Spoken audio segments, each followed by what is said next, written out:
আমেরিকার টেক্সাস অঙ্গরাজ্যে শতাধিক মানুষের মৃত্যুর পর এবার নিউ মেক্সিকো অঙ্গরাজ্যেও বন্যা দেখা দিয়েছে। অঙ্গরাজ্যটির রুইডোসো এলাকায় বন্যার কারণে জরুরি অবস্থা ঘোষণা করেছে মার্কিন জাতীয় আবহাওয়া বিভাগ NSW। সংবাদ মাধ্যম বিবিসির প্রতিবেদনে বলা হয়, নিউ মেক্সিকোতে আকস্মিক বন্যায় ভেসে গেছে অনেক ঘরবাড়ি। বন্যার পানিতে ভেসে গেছেন এক বাবা ও তার 2 সন্তান। আবহাওয়া বিভাগ জানিয়েছে, নিখোঁজের সন্ধানে অভিযান চালাচ্ছে উদ্ধারকারী দল। রুইডোসোর মেয়র লিন ক্রাউফোর্ড জানান, নিখোঁজের সন্ধানে বেশ কয়েকটি দল উদ্ধার অভিযান চালাচ্ছে। তবে কতজন নিখোঁজ রয়েছে তা নিশ্চিত করতে পারেননি তিনি। এছাড়া এখন পর্যন্ত কোনো মৃত্যুর খবর নিশ্চিত হওয়া যায়নি।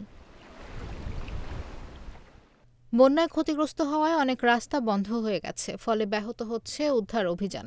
নৌকায় করে উদ্ধার কার্যক্রম চালানো হচ্ছে। এছাড়া বিদ্যুৎ সংযোগ বিচ্ছিন্ন হয়ে গেছে রুইডোসো এলাকায়। গ্যাসের লাইন লিকের খবরও পাওয়া গেছে। এদিকে টেক্সাসে বন্যায় অন্তত 109 জনের মৃত্যুর খবর জানা গেছে। এখনও নিখোঁজ রয়েছেন অন্তত 161 জন। তাদের সন্ধানে উদ্ধার অভিযান অব্যাহত রয়েছে। গত শুক্রবার ভোরে টেক্সাসে প্রবল বৃষ্টির পর গুয়াডালুপ নদীর পানি বেড়ে আকস্মিক বন্যা হয়। এতে সবচেয়ে বেশি ক্ষতিগ্রস্ত হয়েছে কের কাউন্টি ও এর আশেপাশের এলাকা।